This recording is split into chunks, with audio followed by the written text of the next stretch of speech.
السلام علیکم، میں ہوں رانا عدنان شبیر خان۔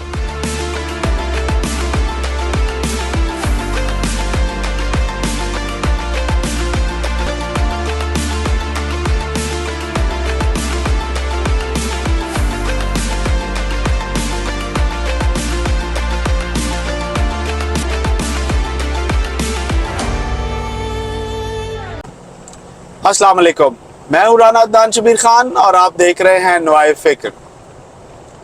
پاکستان میں میں نہ مانوں کی جو جنگ ہے وہ اپنے عروج پر پہنچ چکی ہے۔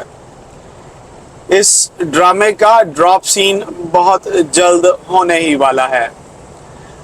عدالت بہت حوصلے اور تحمل سے ابھی تک کام لے رہی ہے۔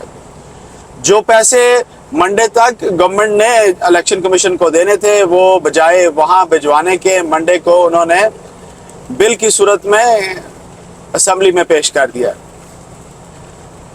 چیف جسٹس آف پاکستان نے سمن جاری کیے آج، لیکن اس لسٹ میں کوئی بھی سیاستدان شامل نہیں ہے، یعنی کہ ذمہ داران شامل نہیں ہیں۔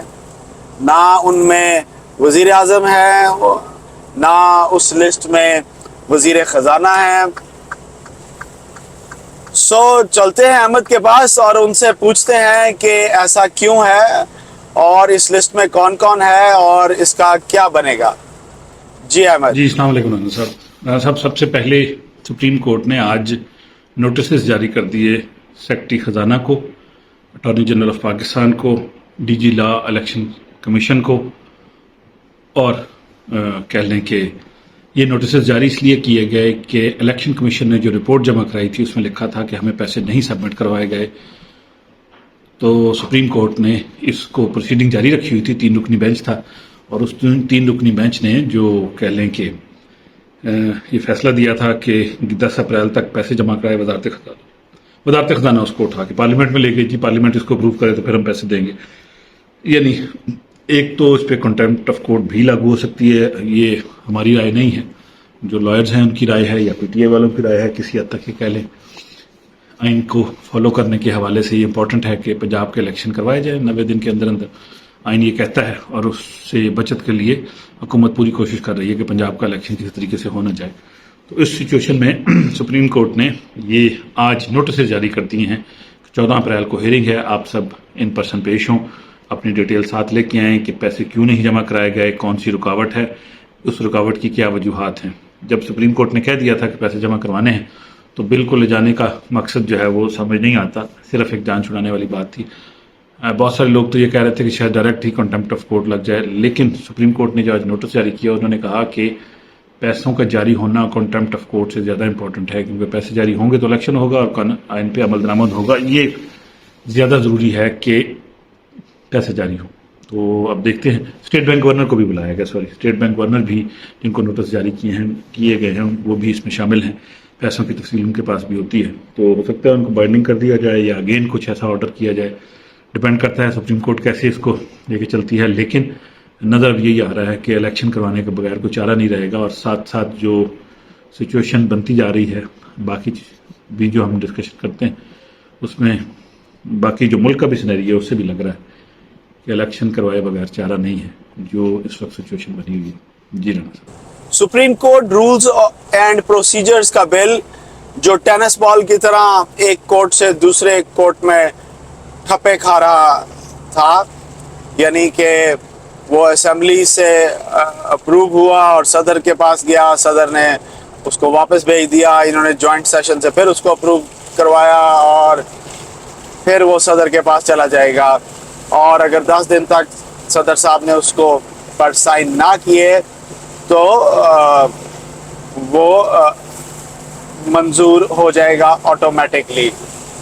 اس پر 2 وکلا نے ایک اسلام آباد کورٹ میں اور ایک سپریم کورٹ میں اپلیکیشن دی تھی، اور سپریم کورٹ نے اس اپلیکیشن کو ٹیک اپ کر دیا اور اس کے اوپر 8 رکنی بینچ بنا دیا، اور کل 11 بجے کی ہیئرنگ بھی رکھ دی۔ چلتے ہیں احمد کے پاس اور ان سے پوچھتے ہیں ان کے پاس اس کی کیا ڈیٹیلز ہیں۔ جی احمد۔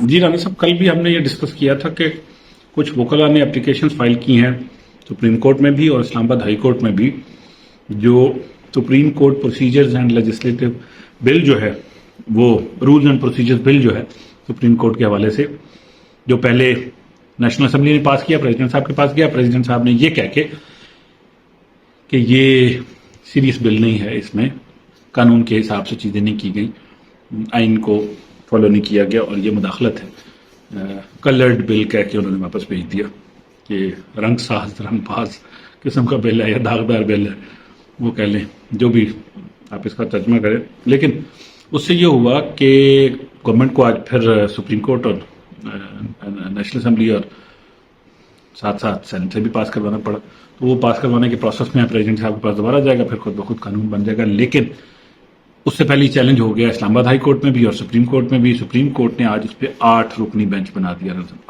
8 رکنی بینچ۔ پہلے بات ہو رہی تھی لارجر بینچ بنائیں، فیصلہ کریں، تمام فیصلے جو ہیں وہ لارجر بینچ میں ہونے چاہیے، یہ بڑا اہم فیصلہ ہے۔ تو سپریم آج لارجر بینچ، فل بینچ تو نہیں، لارجر بینچ 8 رکنی ججز کا بن گیا۔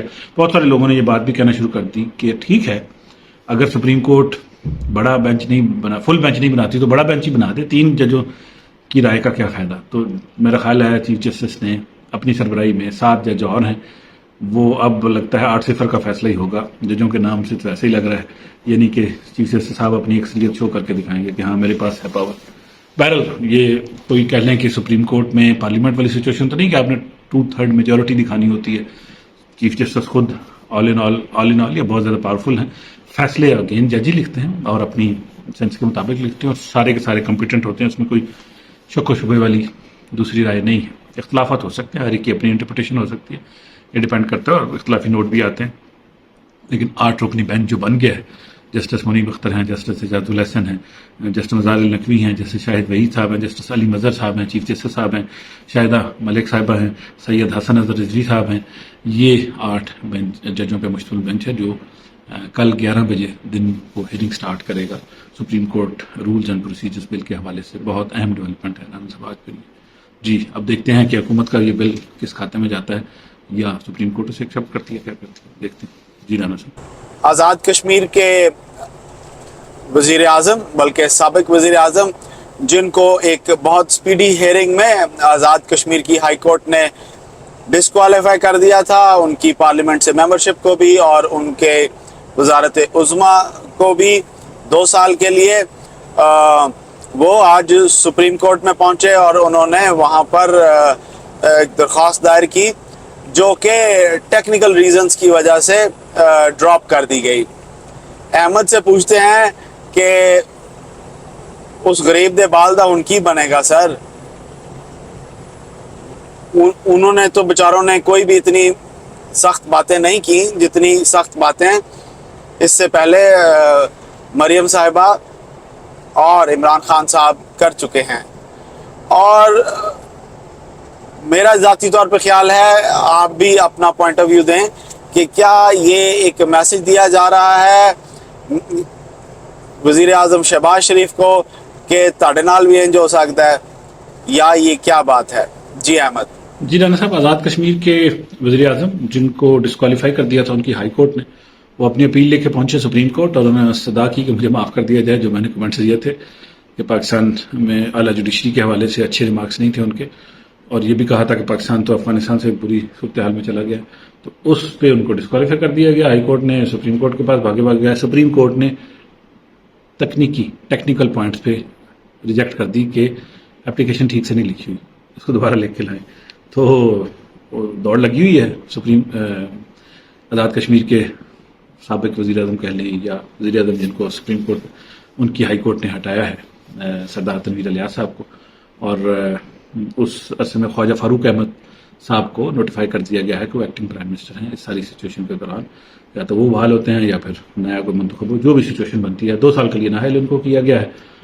بہت سارے لوگ اس کو اس طریقے سے بھی دیکھ رہے ہیں کہ اگر وہ نااہل ہو سکتے ہیں کوئی اور بھی نااہل ہو سکتا ہے۔ ایک دوسرا لوگ اس کو اس پیرائے میں بھی دیکھ رہے ہیں کہ اعلیٰ جوڈیشری کے بارے میں جو باتیں کی جا رہی ہیں وہ مناسب نہیں ہیں۔ اگر ہائی کورٹ اس پہ ایکشن لے سکتی ہے، آزاد کشمیر کی تو پاکستان کی بھی لے سکتی ہے۔ بہت زیادہ مذاق اڑایا جا رہا ہے مختلف پارٹیوں کی طرف سے، چیف جسٹس، ہمارے چیف جسٹس بندیال صاحب کے اوپر بھی، تو یہ بھی کہہ لیں ایک اہم پوائنٹ ہے۔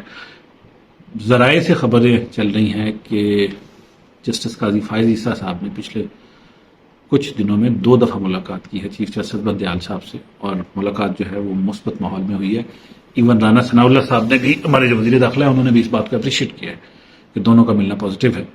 ان کی اپریشیٹ کرنے سے لگ یہ رہا ہے کہ گورنمنٹ کی طرف سے کوئی میسج جو ہے چیف جسٹس صاحب کو دیا گیا ہے قاضی فائز عیسیٰ صاحب کے ذریعے سے، جو کوئی مناسب بات نہیں لگتی. اگر گورنمنٹ دھمکا رہی ہے تو میرا نہیں خیال کہ چیف جسٹس صاحبان جو ہے نا کسی دھمکی میں آئے ہیں، نہ پہلے کبھی آئے تھے نہ اب آتے ہیں. ان کا اپنا ایک رائے ہوتی ہے، سوچ ہوتی ہے.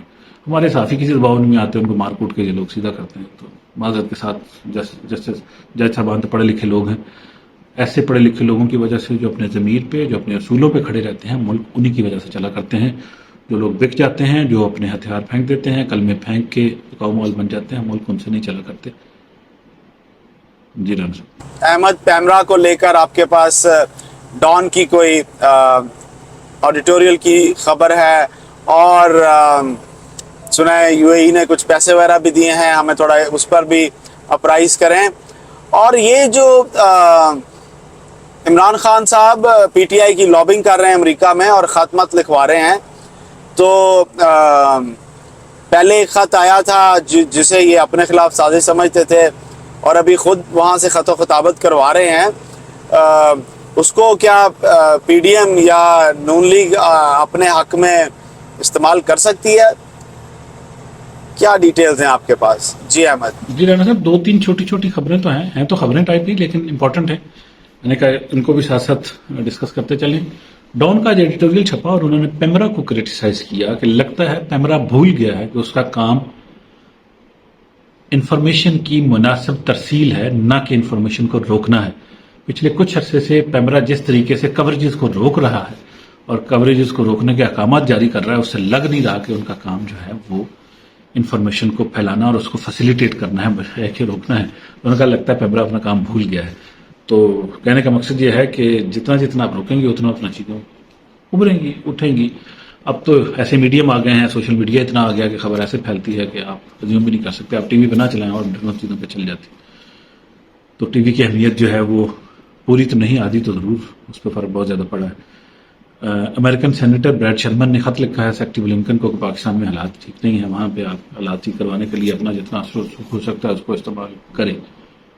یہ بھی خان صاحب کی لابنگ کے مثبت اثرات ہیں ان کے لیے. کل بھی ہم نے بات کی تھی کہ ملک کے لیے بھی لابنگ ہو جائے تو زیادہ اچھا ہے. آخری بات ہے مثبت ہے کہ یو اے ای نے کمٹمنٹ دے دی ہے. ہمارے سیکٹری خزانہ نے آج بات کی چند صحافیوں سے اور انہوں نے کہا کہ یو اے نے کہہ دیا کہ وہ $1 بلین پاکستان میں انویسٹ کرے گا. پازیٹیو چیز ہے، اچھی خبر ہے. اور اگر یہ ہو جاتا ہے، سعودی عرب پہلے $2 بلین کی بات کر چکا ہے. $3 بلین کا ہمیں 3 سے 4 بلین، 4.5 بلین کا ہمیں جو ڈیفیسٹ ہے اس میں $3 بلین بھی کور ہو جاتا ہے. تو آئی ایم ایف بہت جلد جو ہے ہمیں پروگرام کی اپروول دے کے پیسے ریلیز کر سکتا ہے، جو کہ ایک پازیٹیو سائن ہوگا.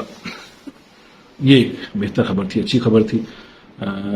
اگر اس طریقے سے چیزیں ٹھیک ہو جاتی ہیں تو ڈالر کا جو پریشر ہے اور جو ملکی ترقی اس دفعہ 0.5% آئی ایم ایف نے بھی کہہ دیا پچھلے دنوں. ایک آئی ایم ایف کا بھی ریویو آیا. دنیا کی ترقی تو کم ہو ہی رہی ہے رانا صاحب، آپ کو پتا ہے جو معاشی حالات امریکہ کے، ہم لوگ بہت زیادہ پس گئے ہیں. چیزیں خریدنے والی چیزیں بہت مہنگی ہو گئی ہیں، بیچنے والی جن چیزوں سے آمدن آتی ہے ان پہ کام نہیں چل رہا. تو کہہ لیں کہ مہنگائی یہاں پہ بھی ہے، وہاں پہ بھی، ہر جگہ پہ لوگ تنگ ہیں. اس لیے آئی ایم ایف کا پروگرام جو ہے اس میں کچھ بہتری کی پازیٹیو نیوز آ جائی ہیں. یو اے کی $1 بلین انویسٹمنٹ آنے کی توقع ہے. جی رانا صاحب، یہ 2-3 اہم پوائنٹ تھے. اور رمضان میں سب کے لیے دعائیں، اللہ تعالیٰ سب کی عبادت قبول کرے. جی رانا صاحب. پاکستان میں آئین کی حکمرانی کبھی بھی نہیں رہی. ہمیشہ نظریہ ضرورت کے تحت پاکستان کے آئین کو مولڈ اور فولڈ کیا گیا اپنی ذاتی خواہشات کے مطابق، اس حکمران کی ذاتی خواہشات کے مطابق. لیکن آج کے چیف جسٹس آف پاکستان وہ ایسا نہیں ہونے دیں گے انشاءاللہ. اور مجھے یہ صاف نظر آ رہا ہے کہ انہوں نے جن لوگوں کو سمن کیا ان میں وزیر اعظم پاکستان اور فائنانس منسٹر پاکستان کا نام اس لیے نہیں ہے کہ اگر وہ ان کا نام ڈالیں گے تو یہ ایک آئینی جنگ سے سیاسی جنگ میں تبدیل ہو جائے گا. تو وہ نہیں چاہتے کہ الیکشن میں تاخیر ہو، اور ان کی ڈائریکشن ناک کی سیدھ میں ہے، ٹورڈز الیکشن ہے اور ان رائٹ ڈائریکشن ہے. اور یہ ڈائریکشن پاکستان کے لیے، پاکستان کے آنے والے مستقبل کے لیے بہت ضروری ہے۔ ہم روز کہتے ہیں کہ حکومت کو چاہیے کہ پیپلز پارٹی کو لے کر اور پی ٹی آئی کو لے کر اور دوسری جماعتوں کو لے کر اپنے مسائل کو ٹیبل پر حل کریں۔ آپ کا کیا خیال ہے کہ ان لوگوں کو ان باتوں کا نہیں پتہ؟ انہیں پتہ ہے، لیکن ان کی ذاتی اناؤں کے بت ایک دوسرے کے ساتھ بیٹھنے کی اجازت نہیں دیتے۔ ان کے self centred aims and objectives ان کو ایک ٹیبل پر بیٹھنے نہیں دیتے۔ یہ صرف اپنی پارٹی، اپنی حکومت اور اپنی ذات کے ساتھ مخلص ہیں۔ ان میں سے کوئی بھی پاکستان اور پاکستانی عوام کا خیر خواہ نہیں ہے۔ میں آپ سے اجازت چاہوں گا پروفیسر اشفاق کی اس دعا کے ساتھ۔ اللہ ہم سب کو آسانیاں نصیب فرمائے اور آسانیاں تقسیم کرنا نصیب فرمائے۔ السلام علیکم۔